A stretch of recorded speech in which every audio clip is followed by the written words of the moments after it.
까지 네가 주인이냐 이 말씀을 가지고 우리 출애굽기 9장 27절에서 10장 3장까지 또 살펴보기를 원합니다. 자, 먼저 우리 10가지 재앙 중에 오늘 본문은 7번째 재앙과 8번째 재앙을 다루고 있습니다.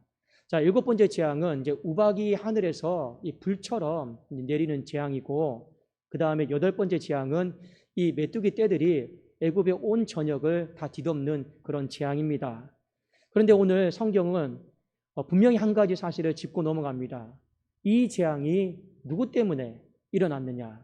바로 한 사람 때문에 이 재앙이 일어났습니다라고 하는 것을 먼저 짚어주고 오늘 시작을 하고 있습니다.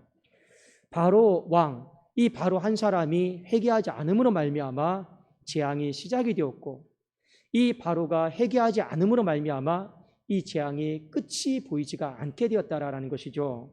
자, 로마서 5장 12절에 보면 오늘 출애굽기 9장과 10장을 한 단어로 한 문장으로 요약한 문장이 나옵니다.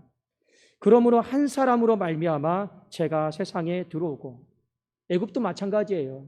바로 한 사람 때문에, 그 고집 때문에, 회개하지 않는 마음 때문에 애굽이 쑥대밭이 되고 사망이 들어온 거예요. 그리고 죄로 말미암아 사망이 들어왔나니 이와 같이 모든 사람이 죄를 지었으므로 사망이 모든 사람에게 이르렀느니라. 결국에 사망이 누구 때문에 들어왔고, 그 사망이 우리가 살고 있는 땅에 왜 뒤덮게 되었습니까? 한 사람 때문에. 그 한 사람이 누구냐? 바로 애굽의 바로 왕이다. 그가 회개하지 않았기 때문에, 끝까지 고집을 부리기 때문에 이런 일들이 일어났습니다라고 하는 것을 오늘 7번째, 8번째 재앙은 짚고 넘어가고 있습니다. 그렇습니다. 한 사람의 범죄함으로 말미암아 어느 정도까지 피폐해지게 되었느냐? 오늘 성경 말씀을 보니까 쑥대밭이 되었다.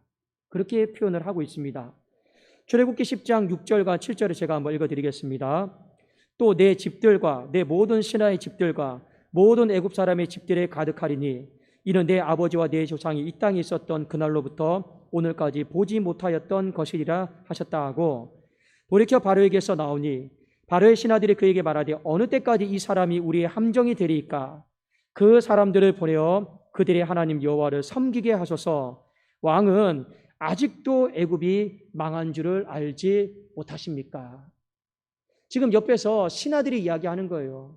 왕이요, 애굽이 지금 쑥대밭이 되었고 지금 기울어졌습니다. 망해가고 있는 걸 왜 왕은 모르십니까? 지금 그 이야기를 하고 있는데, 이 문장을 이 현대어 성경으로 보면 이렇게 표현을 하고 있습니다.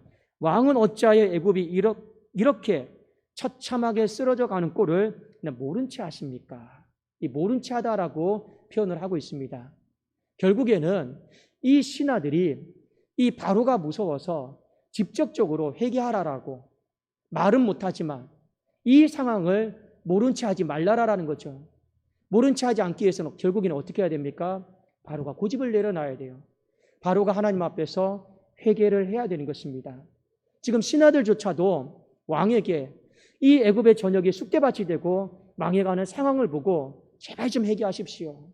제발 좀 고집 좀 내려놓고 회개하십시오. 지금 한 사람 때문에 이 지경이 된 거 그 책임감 없습니까? 그 모른 척하면 어떡하십니까? 하고 그의 신하들이여 책망하는 그런 장면인 것입니다. 여러분, 7번째, 8번째 재앙에 이르러서 우리는 한 사람 때문에 모든 땅들이 쑥대밭이 되고 황폐해지고 있다 하는 것을 가르쳐주고 있죠. 그리고 하나님은 바로가 회개하기를 원하고 있습니다. 첫 번째 재앙에서도 회개하기를 원하고 있고, 두 번째, 세 번째, 네 번째, 다섯 번째, 여섯 번째, 7번째 메시지도 똑같습니다. 회개해라, 회개해라. 그런데 오늘 7번째, 8번째 재앙에 보면 바로가 회개하기 시작을 합니다. 그의 인식과 태도가 바뀌기 시작하거든요. 한번 몇 구절을 짚어드릴게요. 먼저 출애굽기 8장 15절에 보면, 그러나 바로가 숨을 쉴 수 있게 됨을 보았을 때 그의 마음을 완강하게 하여 그들의 말을 듣지 아니하였으니 여호와께서 말씀하신 것과 같더라. 8장에서는 회개할 생각 자체를 안 했어요. 왜 회개를 안 합니까? 들을 마음이 없으니까요. 듣는 마음이 없는데 어떻게 회개를 합니까?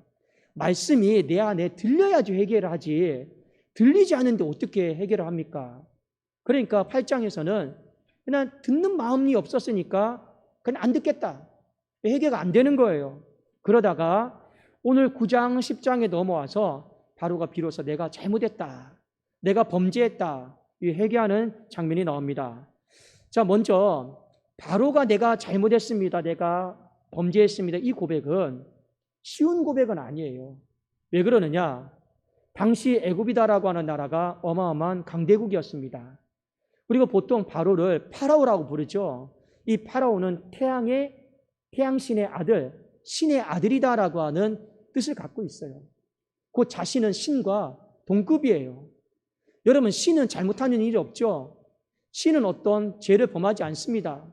근데 스스로가 내가 신의 아들이라고 생각을 하는데 누군가에게 내가 잘못했다, 범죄했다, 이렇게 말한다라고 하는 건 상당히 어려운 일이에요.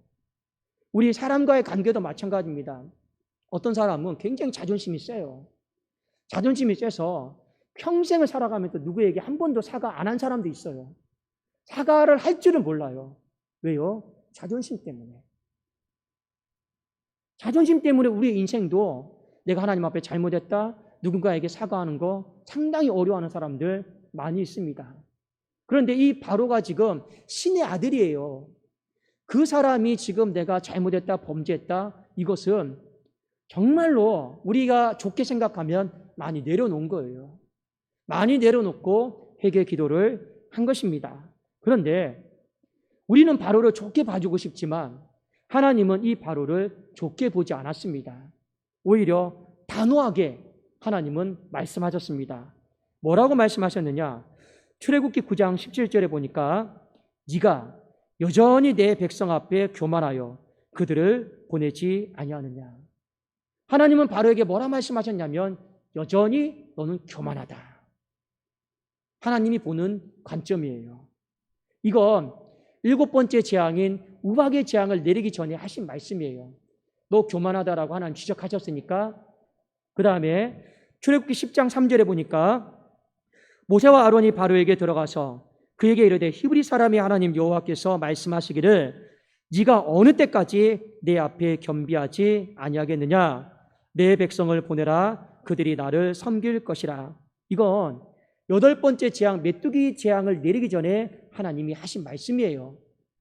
자, 앞에 있는 말씀은 7번째 재앙 내리기 전에, 뒤에 있는 말씀은 8번째 재앙 내리기 전에 하나님이 하신 말씀인데 그 사이에 바로가 하나님 앞에 잘못했다라고 회개를 합니다. 자, 한번 우리 출애굽기 9장 27절을 함께 우리 읽어보도록 하겠습니다.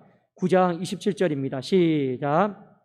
바로가 사람을 보내어 모세와 아론을 불러 그들에게 이르되 이번은 내가 범죄하였노라. 여호와는 의로우시고 나와 나의 백성은 악하도다. 우리가 보통 말하는 하나님 내가 잘못했습니다, 내가 하나님 앞에서 큰 죄를 저질렀습니다, 회개 기도하는 거예요. 근데 왜 회개 기도했습니까? 7번째 재앙을 내리기 전에 너 왜 이렇게 교만하냐? 하나님 앞에 지적받았어요. 그래도 하나님 앞에 잘못했다고 했죠. 그러면 하나님이 뭐라 말씀해야 됩니까? 잘했다라고 해줘야 되는데 성경은 오늘 이 8번째 재앙을 내리기 전에 여전히 어느 때까지 네가 하나님 앞에서 겸비하지 않겠느냐라고 그 회개를 받아주시지 않습니다. 우리는 참 바로가 어렵게 사과하고 어렵게 회개했다라고 생각하지만 하나님 보시기에는 전혀 그것이 아니었어요. 자, 먼저 하나님이 바로에게 지적하고 싶은 것이 있었습니다. 교만이 여러분 뭘까요? 교만은 여러분 이렇게 생각하면 좋을 것 같습니다. 교만은 어떤 사람이 높은 위치에서 낮은 위치에 있는 사람을 내려다보는 거예요. 깔보는 거예요. 무시하는 거예요. 판단하고 정죄하는 거예요. 그러니까 이 시대를 생각하면 주인이 높은 곳에 있죠. 종이 낮은 곳에 있죠. 주인이 항상 높은 곳에서 아래 종을 내려다봅니다. 깔보고 무시하고 판단하고 정죄하고. 거기에서 나온 말이 교만입니다. 교만의 그런 뿌리는 뭐냐? 내가 주인이다라는 거예요. 내가 주인이다라고 하는 것이 교만의 출발점입니다. 하나님이 바로에게 너는 왜 이렇게 교만하냐? 그 말은 뒤집어서 보면 너 왜 주인 노릇하느냐? 그 부분을요 먼저 일깨우시는 거예요. 뒤에 보면 네가 어느 때까지 내 앞에 겸비하지 않겠느냐? 이 겸비하다라고 하는 건 한자로 풀어보면 겸손히 나를 낮추는 거예요. 그러나 이것을 히브리 단어로 보면 어떤 뜻이냐면 복종하다입니다. 복종은 뭡니까? 이 단어 역시 상하관계가 분명한 거예요. 지금 바로가 하나님 앞에 내려와야 돼요. 그런데 복종하지 않아요. 하나님과 동급인 그 자리에 있기를 원해요. 그러니까 하나님은 어느 때까지 내 앞에 겸비하지 않겠느냐? 결국에 여전히 너는 교만하다. 어느 때까지 겸비하지 않으냐? 하나님은 이 부분이 바로 네가 주인 노릇하고 있다. 이 부분을 일깨우신 거예요. 그리고 이 부분에 대해서 명시적으로 9장 29절에 보면 표현을 했습니다. 자, 한번 우리 출애굽기 9장 29절을 우리 함께 읽도록 하겠습니다. 시작. 모세가 그에게 이르되 내가 성에서 나가서 곧 내 손을 여호와를 향하여 펴리니 그리하면 우레소리가 그치고 우박이 다시 있지 아니할지라 세상이 여호와께 속한 줄을 왕이 알리다. 세상이 누구에게 속했습니까? 여러분 여기 속하다라고 하는 뜻을 잘 보셔야 됩니다. 속하다라고 하는 건 어떤 뜻이냐면 주인이 어떤 걸 가지고 있다라는 거예요. 여러분은 누구에게 속해 있습니까? 이 말에는 여러분이 누군가에게 호주에게 속해 있든 여러분이 어느 교회에 속해 있든 이 누군가에게 속해 있다라는 거예요. 그러니까 이 세상이 여호와께 속해 있다라고 하는 건 어떤 뜻일까요? 하나님이 세상의 주인이시다라는 거예요. 그런데 바로는 지금 어떤 생각을 하고 있습니까? 내가 세상을 다스리고 있고 내가 세상의 주인이다라는 거죠. 하나님은 바로에게 무엇을 말씀하고 있습니까? 너는 가짜 주인이다라는 거예요. 진짜 주인은 여호와 하나님이다. 이 부분을 말씀하고 있는 거죠. 그러므로 다시 한번 앞에 있는 말씀과 연결시켜 보면 너 왜 이렇게 교만하냐? 너 진짜 주인도 아니면서 왜 진짜 주인 행세하느냐? 너 왜 여전히 어느 때까지 내 앞에도 복종하지 않느냐? 너 왜 주인 노릇하려고 하느냐? 하나님이 말씀을 하시는 거죠. 결국에 하나님이 바로에게 그리고 오늘 살아가는 우리들에게 말씀하시는 것이 있습니다. 지금 바로가 겉으로는 회개를 하고 있어요. 그러나 그의 심정 가운데 중심에 참된 회개가 이루어지지 않고 있습니다. 왜요? 내 안에 주인을 못 열어놨어요. 주인을 안 열어놨는데 어떻게 여러분 참된 회개가 되겠습니까? 마치 이 바로의 회개는 내 삶이 어렵고 힘들고 불편하니까 이것만 그냥 눈속임으로 그냥 잘못했습니다 하고 넘어가려고 하는 거예요. 우리도 그런 경우 많지 않습니까? 자녀를 키우다 보면 자녀가 머리가 좋거든요. 어머니, 아버지가 듣기 원하는 말을 자녀들이 알아요. 이 상황 속에서, 이 환경 속에서 어머니, 아버지가 그냥 핑계 대지 않고 그냥 잘못했다. 이 한마디를 듣기를 원하는구나. 이게 중심에서 나오면 얼마나 좋습니까? 그런데요, 그걸 어머니, 아버지가 듣기를 원하니까 내 머리에서 입술에서 나오는 말이 있어요. 그냥 잘못했습니다. 다시는 안 그럴게요. 그러면 육신의 부모는 그냥 속죠. 뉘우쳤구나. 근데 그 아이가요, 또 시간이 지나면 같은 죄를 저질러요. 같은 범죄를 저질러요. 왜 그렇습니까? 내 중심이 주인이 안 내려왔어요. 주인 노릇을 계속하고 있는데 입술로만 머리로만 잘못했다. 그렇다고 해도 여러분 바뀔까요? 그래서 참된 회개, 참된 순종이 안 되는 이유는 딱 한 가지입니다. 궁극적으로 내가 주인 노릇을 하고 있는 게 있는데 그것이 내려와야 돼요. 죽든지 내려와야지만이 참된 회개가 되고 참된 순종이 되는 거예요. 주인 노릇하는 사람, 오늘 출애굽기 말씀에 보면 한 가지 특징이 있습니다. 주인에게는 권리가 있어요. 어떤 권리가 있습니까? 선택권이 있어요. 결정권이 있어요. 주인만이 가질 수 있는 권리, 선택권, 결정권. 그러니까 지금 애굽의 10가지 재앙을 보세요. 하나님과 계속 부딪히거든요. 근데 그 부딪히는 내용이 무엇입니까? 내 백성을 보내라. 내 백성을 보내라 했을 때 바로가 어떻게 합니까? 조금 자기가 상황이 돌아가는 게 불리하면 보내겠다고 하고, 또 상황이 돌아가는 게 유리하면 안 보내겠다고 하고, 또 상황이 불리하면 이만큼 보내겠다고 하고, 또 상황이 더 불리해지면 또 이만큼 보내겠다고 하고, 또 다시 유리해지면 다시 돌아가서 안 보내겠다고 하고, 결국에 이 패턴이 여러분 뭡니까? 주인 노릇하고 있는 거예요. 보내고 안 보내고는 내가 결정하겠다라는 거예요. 보내고 안 보내고는 내가 선택하겠다라는 거예요. 단지 재앙이 오니까 그 범위가 영역이 줄기도 하고 늘기도 하고 이 문제일 뿐이지, 결국에는 보내고 안 보내고는 내 결정 사항이다. 내 소관이고 내 선택이다. 지금 10가지 재앙을 겪으면서 바로에게 나타나는 모습이 바로 이 결정권과 선택권의 문제예요. 누구에게 있다고요? 하나님에게 있는 게 아니라 나에게 있다. 결국에 내가 주인 노릇하고 있다. 그것에 대한 모습이고, 하나님은 이 부분을 내려놓기를 원하셨던 겁니다. 여러분, 성경에 보면 주인 노릇하는 사람 한 가지 특징이 있어요. 에베소서 2장 3절에 보면 이렇게 나와 있습니다. 전에는 우리도 다 그 가운데서 우리 육체의 욕심을 따라 지내며 육체와 마음이 원하는 것을 하여 다른 이들과 같이 본질상 진노의 자녀였더니, 우리 옛날 모습이 바로의 모습이에요. 근데 그 모습이 본질상 진노의 자녀인 거예요. 본질상 진노의 자녀의 특징이 뭔지 아십니까? 하나님의 말씀을 들으면 들을수록 우리는 어떻게 돼야 됩니까? 내 마음이 부드러워져야 돼요. 하나님의 말씀을 들으면 들을수록 내가 회개해야겠구나. 마음이 좀 스펀지처럼 부들부들해져야 되거든요. 그런데 본질상 진노의 자녀는 한 가지 특징이 뭐냐?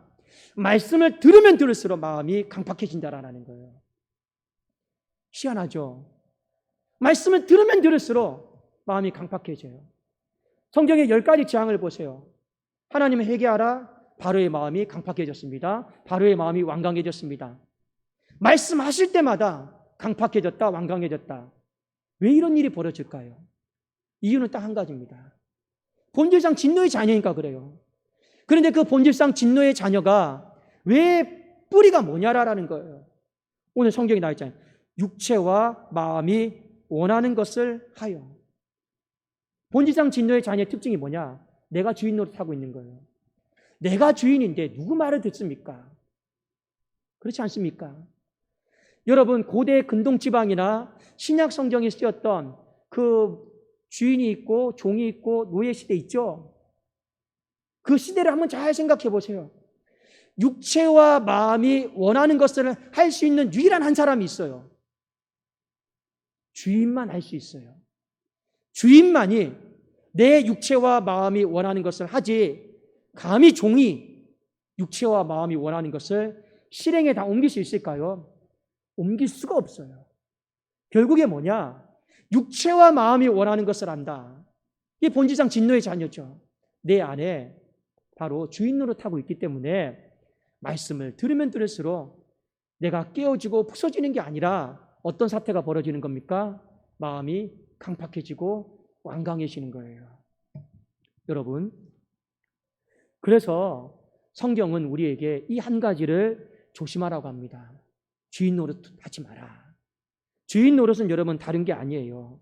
바로 무엇입니까? 내가 결정하겠다. 선택권은 나에게 있다. 그게 주인 노릇이에요. 근데 이것이요, 하나님 앞에서 상당히 안 좋은 겁니다. 상당히 안 좋아요. 그래서 갈라디아서 2장 20절에 보면 사도 바울이 이런 고백을 했습니다. 내가 그리스도와 함께 십자가에 못 박혀 죽었다. 내가 누구입니까? 주인 노릇하던 옛사람이 십자가와 함께 못 박혀 죽었다라는 거예요. 죽었어요. 그리고 그런즉 이제는 내가 사는 것이 아니다. 몸은 살아있는데 뭘 내가 안 살아있는 겁니까?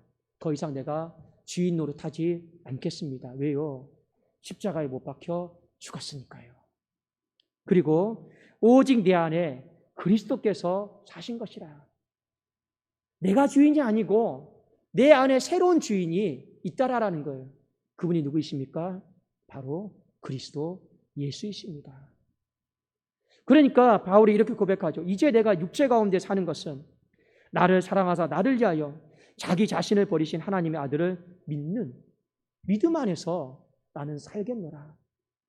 그분의 말씀을 듣고 믿고 그분의 음성을 듣고 믿고 나는 이제 더 이상 주인 노릇하지 않고 나는 살겠습니다. 그것이 십자가인 것입니다. 여러분 십자가를 경험하셨습니까? 정말로 십자가를 경험한다라는 건 주인이 바뀌는 어마어마한 역사를 경험한다라는 거예요.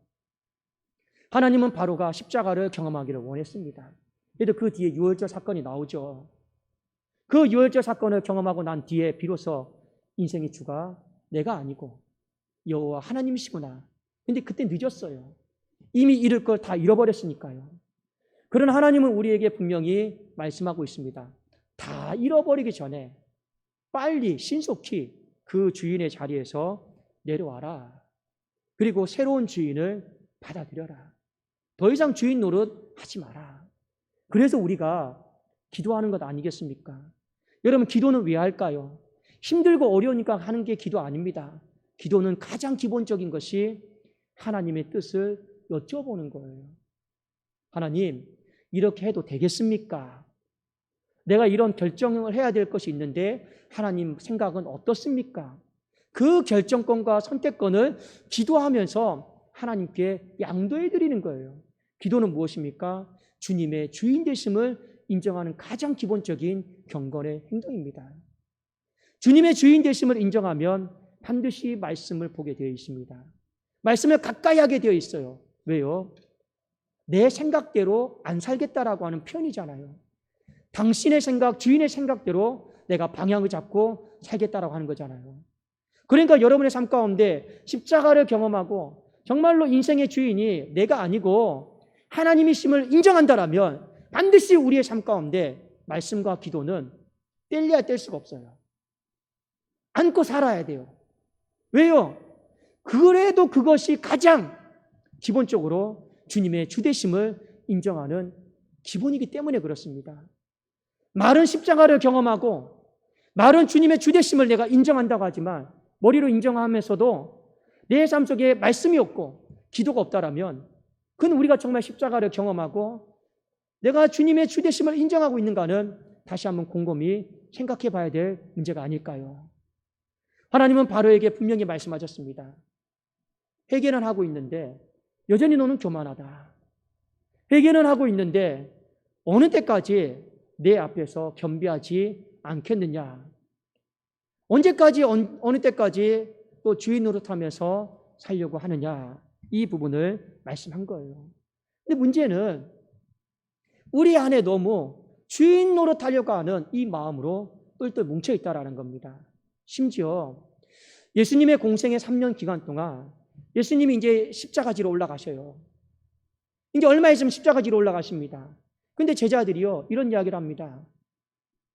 누가 더 높은 자리를 차지할 수 있을까? 누가 더 높은 자리로 올라갈 수 있을까? 그래도 예수님이 뭐라 말씀하십니까? 인자에 온 것은 섬김을 받으려 함이 아니라 도리어 섬기려 하고 자기의 목숨을 많은 사람들의 대속물로 주려 함이라. 왜 예수님이 십자가지로 가시기 전에 이 말씀하셨을까요? 제자들이 3년 동안 따라다니는데 지금 주인 노릇 하려고 하고 있잖아요. 그러니까 올라가려고 하고 있잖아요. 내려와라. 내려와라. 종의 자리로, 섬김의 자리로 내려와라. 그 모습은 우리에게도 동일하게 적용되는 말씀 아닐까요? 주님을 따라가 다니고 성경 공부를 하고 여러 가지 말씀을 배우고 하지만 근데 결국적으로 우리 안에는 영적인 교만이 있어요. 우리 안에는 세상에 대한 교만들이 있어요. 우리 안에는 알게 모르게 내가 주인으로 섬기는 것들이 참으로 많이 있고 그래도 오늘 성경에 보면 대표적인 두 가지가 있습니다.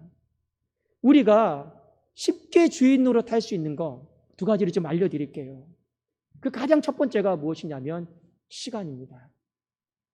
여러분, 시간 내 겁니까? 하나님의 겁니까? 시간은요, 하나님이 오늘 나에게 주신 선물이에요. 근데 많은 사람들이요, 시간에 대해서 주인 노릇하려고 해요. 내가 계획하고, 내가 운영하고, 내가 하고 싶은 대로 마음대로 살려고 합니다. 그러나 하나님께서는 제도적으로 이 시간의 주인이 너가 아니라 하나님이심을 고백하도록 하기 위해서 한 주의 첫날인 주일에 예배를 드리도록 하셨습니다. 여러분들이 주일날 1시간 예배를 드린다라고 하는 거 종교의 어떤 행위다라고 생각하지는 마십시오.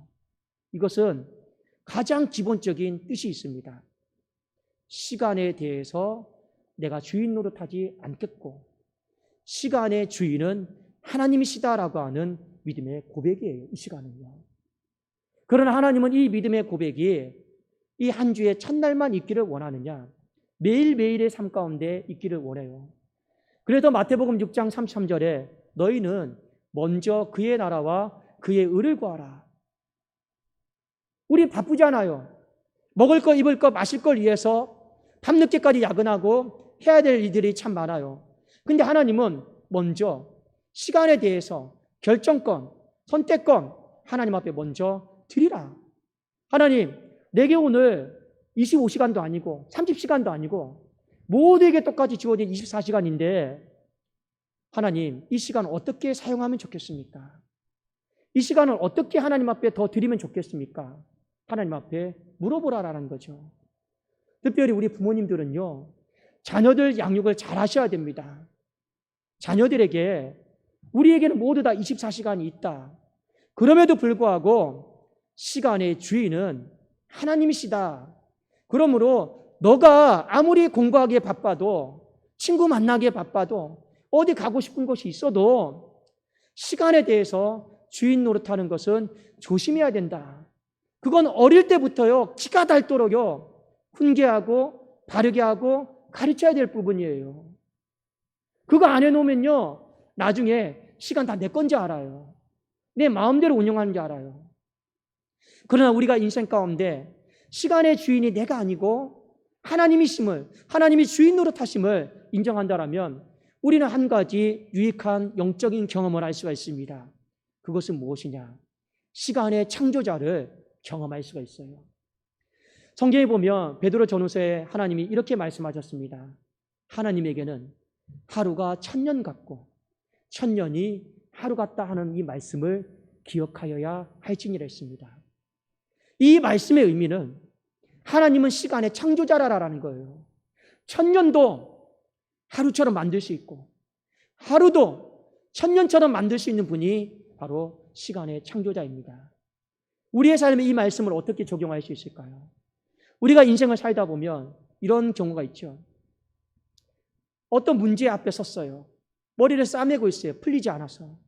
10시간을 투자했는데 한 걸음도 진척하지 못하고 늘 그 자리에 맴도는 문제들이 있습니다. 10시간을 투자했습니다. 20시간을 투자했습니다. 하루를 투자했는데 답이 안 나와요. 그런데 시간의 창조자가 주님이심을 인정한다라면 우리는 10시간 동안 내가 머리 싸매어서 풀까 말까 하는 문제 하나님이 10분 만에 풀게 하시는 경우도 어마어마하게 많이 있습니다. 왜요? 하나님은 10시간도 10분처럼 만들 수 있어요. 시간의 양을 질로 바꾸시는 분이고 1000년을 하루처럼 하나님은 만들 수 있는 창조자이시기 때문에 그렇습니다. 그러나 내가 시간에 대해서 주인 노릇하려고 해봐요. 10시간이 뭡니까? 하루를 줘도 이틀을 줘도 일주일을 줘도 못 푸는 문제를 못 풀어요. 그러나 시간의 창조자가 주님이심을, 시간이 주님의 것임을 인정한다라면 주님은 얼마든지 이 시간에 대해서 창조하시는 걸 우리는 경험을 할 수가 있는 거예요. 얼마나 우리 인생 가운데 시간에 대해서 주님이 주인 노릇해 주는 게 유익입니까? 근데 많은 사람들이 이걸 몰라요. 그리고 24시간은 4시간인 것처럼 내 마음대로 살다가 그리고 하루가 지났어요. 피곤해요. 지쳐요. 녹초해요. 그냥 우리는 피곤해 쩔어 살고 연약함에 우리는 묻혀 살고 하나님이 그렇게 살기를 원치 않습니다. 또 하나 우리가 인생 가운데 이 물질이다라고 하는 이 부분 주인 노릇 누가 하고 있는가를 잘 점검을 하셔야 됩니다. 자, 성경 한번 우리 같이 보기를 원합니다. 역대상 29장 11절과 14절 말씀인데 제가 한번 11절을 읽고 여러분들이 한번 14절을 읽으면 좋을 것 같습니다. 11절 제가 읽겠습니다. 여호와여 위대하심과 권능과 영광과 승리와 위엄이 다 주께 속하였사오니 천지에 있는 것이 다 주의 것이로소이다. 여호와의 주권도 주께 속하였사오니 주는 높으사 만물의 머리이심이다. 자, 한번 우리 14절 우리 큰 목소리로 한번 읽겠습니다. 시작. 나와 내 백성이 무엇이기에 이처럼 즐거운 마음으로 드릴 힘이 있었나이까. 모든 것이 주께로 말미암았사오니 우리가 주의 손에서 받은 것으로 주께 드렸을 뿐이라. 참 다윗이 하나님 앞에 많은 걸 드렸어요. 그런데 하나님이 다윗을 보니까 예뻐요. 왜 예쁜지 아십니까? 이 물질에 있어서 주인 노릇하려고 하질 않아요. 물질에 있어서 주인 노릇은 뭔지 아십니까? 내가 내 것을 드린다예요. 이 교만이에요. 이 주인 노릇하는 거죠. 내가 내 것을 드린다. 여기에 어떤 선택과 결정권이 다 들어가 있어요. 이 상당히 교만한 거죠. 다윗은 뭐라고 고백했습니까? 모든 것이 하나님께 속해 있습니다. 아까 속하다라는 게 뭐예요? 주인이 있다라는 거죠. 천지에 있는 모든 것이 누구의 것입니까? 하나님의 것이에요. 그리고 드릴 때 이렇게 드립니다. 내가 내 것을 드리는 게 아니고 하나님께 받은 것을 하나님께 다시 돌려드립니다. 주인 노릇하지 않았어요. 그러니까 하나님이요 얼마나 예뻐요. 바로 한 사람 때문에 애굽의 쑥대밭이 되었습니다. 주인 노릇하니까. 엄밀하게 말씀드려서 유다도 쑥대밭이 될 뻔했어요. 그러나 하나님은 다윗 한 사람 때문에 유다를 쑥대밭으로 만들지 않았습니다. 왜요? 다윗 한 사람이라도 주인 노릇하지를 않았기 때문에 그래요. 많은 사람들이 물질에 있어서 주인 노릇하기 쉽습니다. 내가 내 것 드리니까 늘 아깝죠. 내가 내 것 드리니까 여러분들 얼마만큼 드릴까 늘 잴 수밖에 없죠. 그게 바로 아닙니까? 히브리 백성은 내 거예요. 그러니까 보내고 안 보내고 내가 결정하고 얼마만큼 보내고 할 건지 내가 결정하고 내가 선택하겠다라는 거 아니에요. 그것도 상황 봐가면서. 물질에서 주인 노릇도 시간에 있어 주인 노릇도 똑같습니다. 내가 상황 봐가면서 내가 이만큼 드리겠다, 이만큼 드리겠다. 이 마음 자체가 교만이다라는 거예요. 하나님 앞에서 겸비하지 못한 마음이다 하는 것을 일깨워주는 겁니다. 그래서 하나님은 우리에게 무엇을 말씀하셨습니까? 언제까지 네가 주인 노릇하려느냐? 시간에 대해서 주인 노릇 안 하면 하나님이 시간의 창조를 경험하게 해주세요. 시간의 양을 질로 바꿔주세요. 물질에 대해서도 주인 노릇하지 않으면 하나님이 천지에 있는 모든 것이 하나님의 것이기 때문에 그냥 다 부어주시는 거예요. 오늘 이 말씀을 통해서 여러분 안에 있는 이 주인의 자리를 죽이시든지 아니면 내려오시든지 십자가에 못 박든지 우리는 해야 될 것입니다. 바로를 보면서 정죄할 필요 없어요. 그 바로가 우리 옛사람의 모습이에요. 그러나 사도 바울이 고백했던 것처럼 내가 그리스도와 함께 십자가에 못 박혀 죽었나니 그런즉 이제는 내가 사는 건 아니다. 오직 내 안에 새로운 주인 그리스도께서 사시는 것이다. 그리고 이제 내가 사는 것은 나를 사랑하사 나를 위하여 자기 몸을 버리신 하나님의 아들을 믿는 그 믿음 안에서 나는 살아갈 뿐이다. 더 이상 주인 노릇하지 않겠습니다. 그러니 하나님이 어떻게 하십니까? 황폐한 땅을 축복의 땅으로 바꾸고 이 죽음의 바람을 끊어버리시고 멈춰버리시는 거예요. 성경은 인생의 두 갈래의 길을 가르쳐주고 있습니다. 바로처럼 끝까지 주인 노릇하면서 쑥대밭 만드는 인생 되지 마시고 망하는 인생 만들지 마시고 오히려 그 자리에 내려와서 하나님께 모든 선택권과 모든 결정권이 있음을 그 주인 되심을 인정하면서 오히려 황폐한 땅이 축복의 땅으로 바뀌어지고 정말로 재앙과 사망과 이 모든 어둠의 그림자들이 다 끊어지는 역사가 우리 교회 가운데 있기를 원하고 여러분의 가정 가운데 있기를 원하고 여러분의 사업장과 직장과 자녀들에게도 그 은혜가 있기를 예수 그리스도 이름으로 축원합니다. 기도하겠습니다. 살아계신 하나님 아버지, 기도합니다. 인생이 70이고 또 많이 살면 80이다 했는데 100세도 못 사는 이 인생 가운데 여전히 내가 주인 노릇하고 모든 선택권, 결정권 내가 있는 것처럼 하나님, 우리는 그렇게 좀 살아가고 있습니다. 하나님 보시기에 참 모양새도 안 좋죠. 주님께서 이것이 너무 안 좋은 것임을 알기 때문에 십자가를 지러 이 땅에 오셨는데 우리는 말로만 십자가 하고, 그런데 실제로 이 십자가를 경험하지 못해서 주인을 못 바꾼 사람들이 너무나도 많이 있는 것 같습니다. 하나님, 회개합니다. 그 2000년 전의 십자가가 오늘 나의 삶의 십자가가 되어지게 하여 주셔서 정말로 시간의 주인은 하나님이시고 물질의 주인은 하나님이시고 내게 주신 은사의 주인도 내가 아니라 하나님이심을 믿음으로 고백하게 하여 주시옵소서. 한 사람으로 인해서 쑥대밭이 되었다라면 하나님 또 한 사람으로 인해서 하나님 생명의 풍성함을 누리는 그 은혜를 우리 교회 가운데 이 자리에서 말씀 듣는 모든 심령들 가운데 부어 주시옵소서. 예수 그리스도의 이름으로 기도드리옵나이다. 아멘.